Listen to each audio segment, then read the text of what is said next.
Look at that. Felix and Charlotte.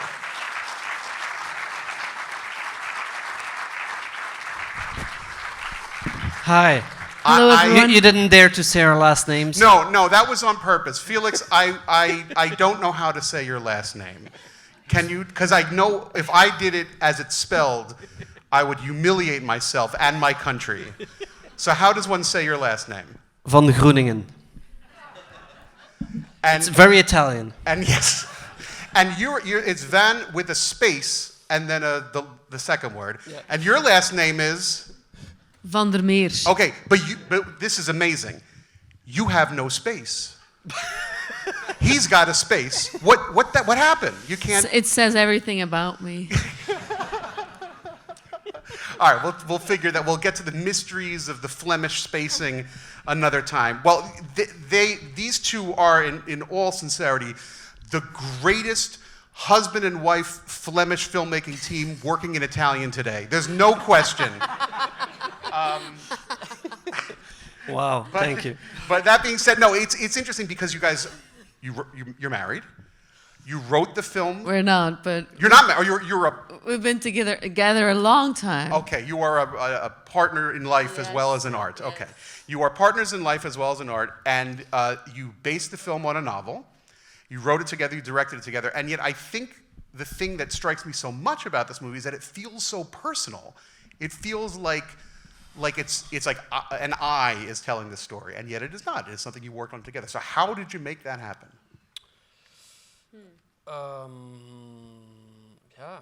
I mean, for me, they actually asked me to do it. I've done a bunch of films. Charlotte had been playing in some of my movies as an actress, and we had written together on one of my films, but she hadn't been directing. So this is her first direction, actually. The book came to me. They asked me because of films that I had done, sort of thematically are close to this. But when I read it, it spoke to me on so many personal levels that the people who asked me to do it couldn't have known. Like, it really was.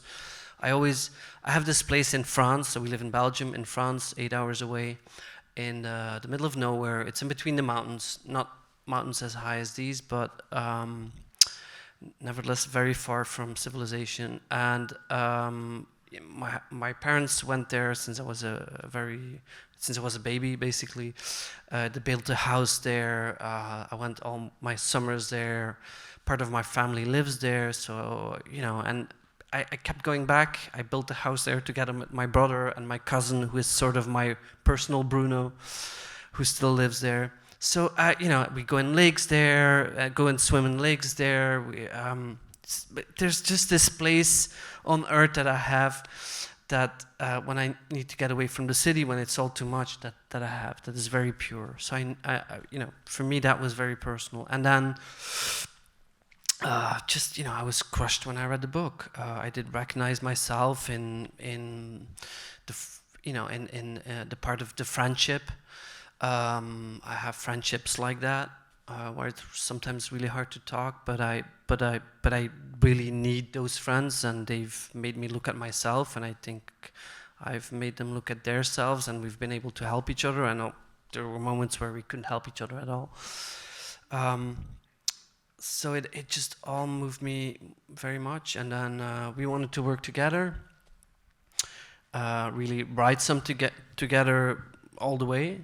And Charlotte also really loved the book. She thought it was for me, but she thought she could add something. And for me, it didn't matter if it was this story or something else. I wanted to work together with her because I knew she's a great writer. And during the writing, I realized that that the chemistry between us, while working on the story, was so good that it paid off, and that it made it so much better, and that she had to be part of the directing. So I asked her at that moment. When you were both in the writing and the directing, did you find, since you were a pair and it's really about two different people, did one of you kind of side more with Pietro and one of you kind of side more with Bruno? In the writing, no. But I mean, philosophizing. Do you say it like that? Is that a word? About, you know, what does Pietro stand for? What does Bruno stand for? We did joke around that that Felix has the inner Bruno as he's climbing his one mountain. You know, he wants to make films, and that's like his life's mission, and he always says no to everything else and just keeps on doing that. I mean, you've done one publicity one time when you were 20 or something. I mean, and never again he did anything else but work on his own film. So, whereas I did never expect to be here today, you know, to be in Cannes or as a director. This was a big surprise to me. I wander more, you know, I do a lot of different things, and yes, yeah. Do you think you'll continue? So I'll be the Pietro. Do you think you'll continue to direct films now that you've done one? She needs to finish an album before she's working on a theater play. You know, she will eventually, I guess. But Okay. Because this movie is quite good, and I'd like to see more of what you've got. So. Well, I learned a lot. I need some time to just to process things. You know, it's very intense to direct a movie. I realize it taught me so much. I have greater respect, even more than I had before, for the art of, or the job of directing a film, because you need to be like a pretty crazy person to do it. You need this whole range of qualities. Like now we did it together, but when you do it alone, I mean, I feel like when you're directing, you need really like two different brains, because you're watching the monitor, you're in the story, and then you have to like step out of the story and organize your set and think very practically. We have 20 minutes for this, we need to move there. Oh no, there's a problem, the sun's there, we need to go there. Oh, and then answer 20 questions, and then go, and then be in the story again and have this intimate conversation with your actors. I think it's pretty crazy. Yeah. Well, you know, you didn't exactly pick an easy movie for your first go. That's true, too. I mean, you're on the top of a mountain. I mean, this was not green screen. This was the real deal. I read that for some of the sequences, you guys actually slept in like an ice hut overnight. And the mountain hut we see when the father is walking up with the kids, that mountain hut, we slept with 25 people, and it's pretty small, so we were close to each other. We didn't sleep a lot, but it was fun. But this was like how we wanted to approach this movie. It had to be real, and in order to get there and have the right light, we had to sleep there. There was no other way. And correct me if I'm wrong, you guys learned Italian to make this movie. Yeah. Now, see, because you don't speak it. I mean, to make a movie is tough. To learn a language. I mean, I barely speak English, and that's impossible. You guys are from Belgium. You speak Flemish. I would imagine you also speak French, because most Belgians do. Did you ever think, let's make it the French Alps? Who's gonna know? Like, because you already speak French. Did that ever cross your mind? Making the film was a great excuse to learn Italian, actually. That's incredible. I love it.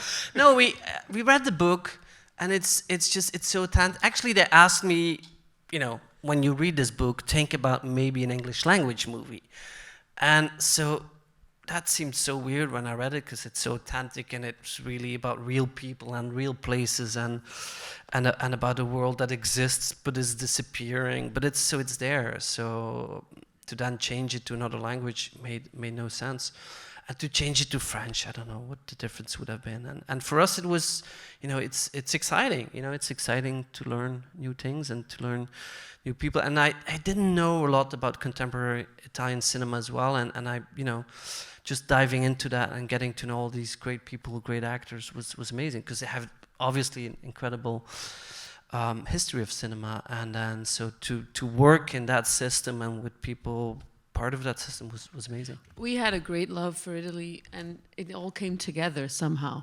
Yeah.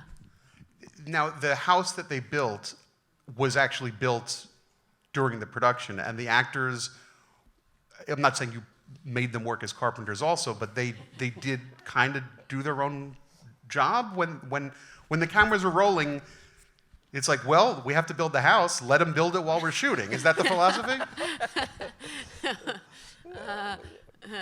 We had like a 3-week window to build this house, and then depending on the weather, could we had different phases of the building of the house that we wanted to capture. So yeah, they were taught by the real mountain mason, like the most famous guy in the valley who builds the best houses high up.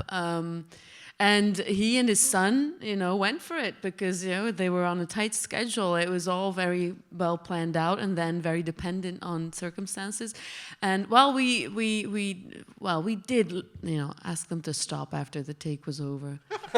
Because, actually it's a really difficult craft. You puzzle these stones together and, they just took away what Alessandro put on there and they did it again. To be honest, because we really built the house, right? In the end, it's a real house. We did, and I guess you could shoot it differently indeed, and make it easier on yourself in production, and so you feel that the house is being built without really showing so much steps, so you could fake it more, I guess. But this is what it's about, right? Yeah. They are doing that. They're really doing that, and so there's in that concentration, there's something so beautiful. And then we actually shot the interiors also in when the house was finished, and it was snowing outside, and the only way to get there was with a helicopter. We shot interiors there. Which makes no sense, but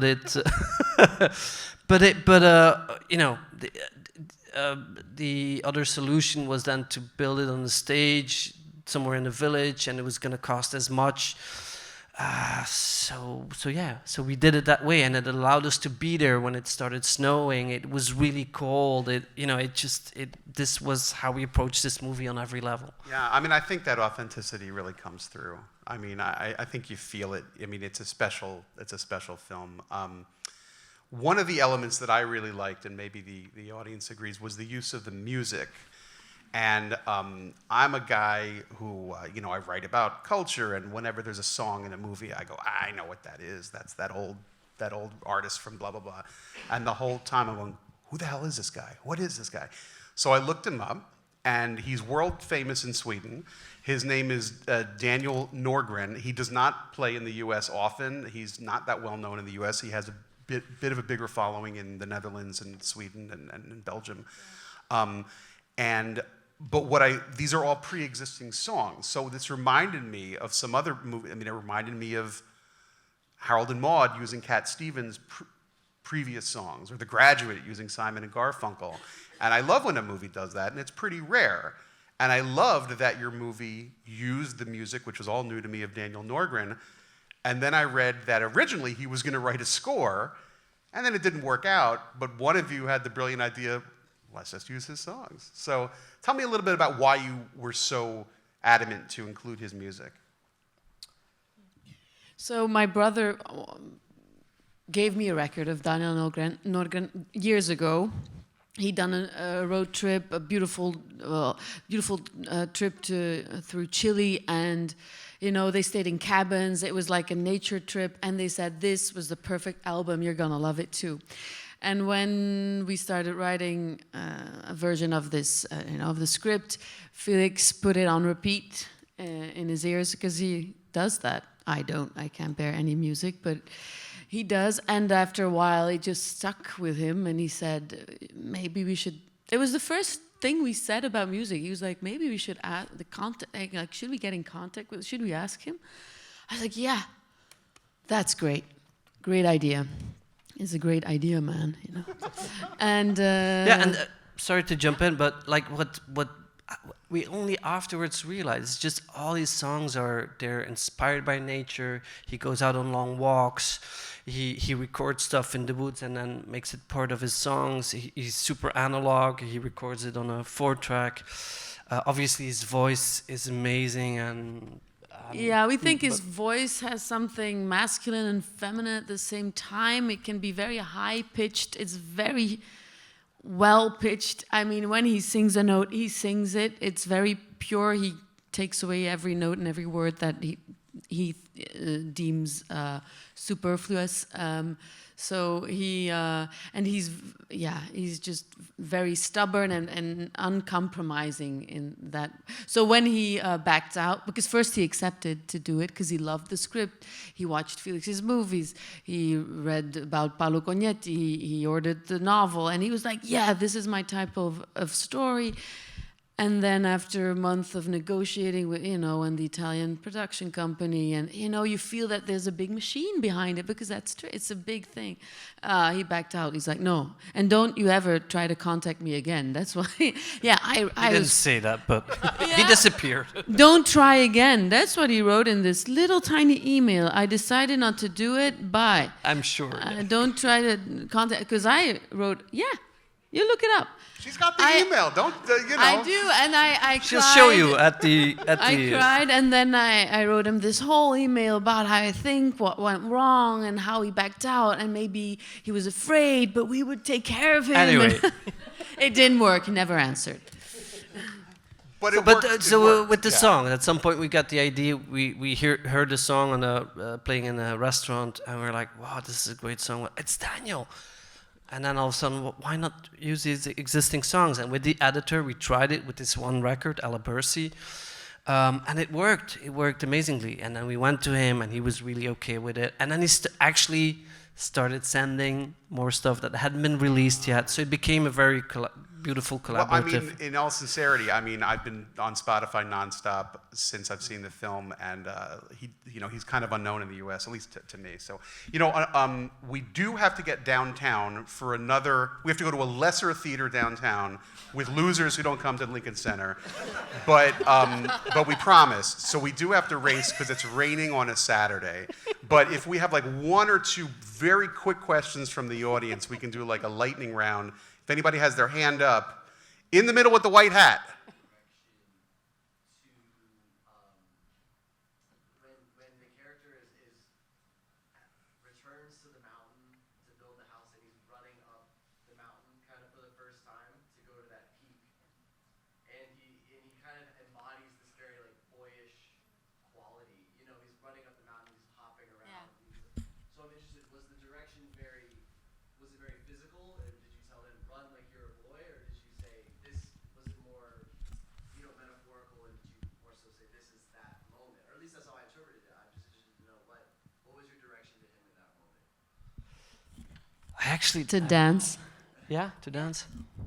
Yeah, but actually this was already in the book.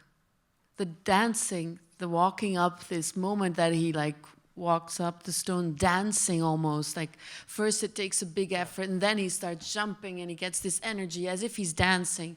That comes from the book. And we got a lot of gifts like that. I mean, we also did, our work. But the book was really a gift. And to be honest, yeah. Well, it clearly came across, so you guys captured it. So that's great. We have right up here, yeah.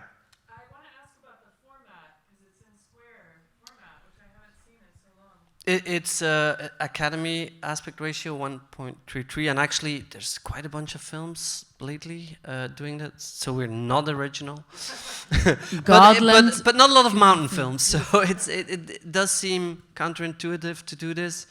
But we came, during the prep, we realized that the widescreen wasn't working, and we saw pictures, photographs of mountains for locations in this format, and the mountain is vertical, so it was like, maybe it could work.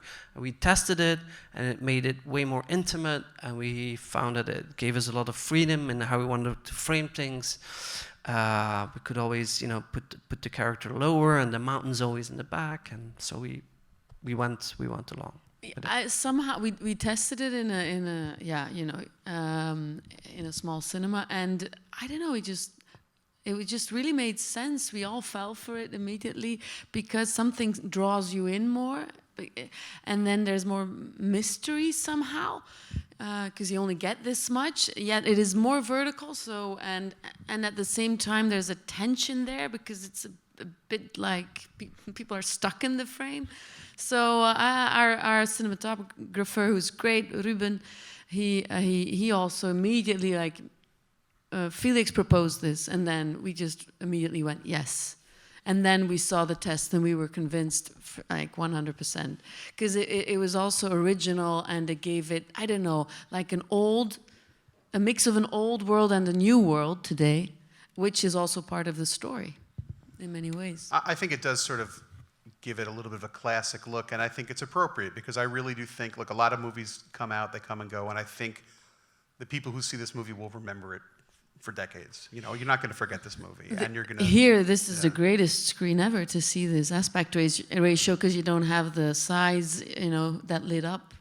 We were really amazed by the quality of this. You hear that, Walter Reed? All right. Walter Reed. Well, listen, we do have to go, but thanks again for the film. Thank you so much. Thank you, Jason. Thank you so much.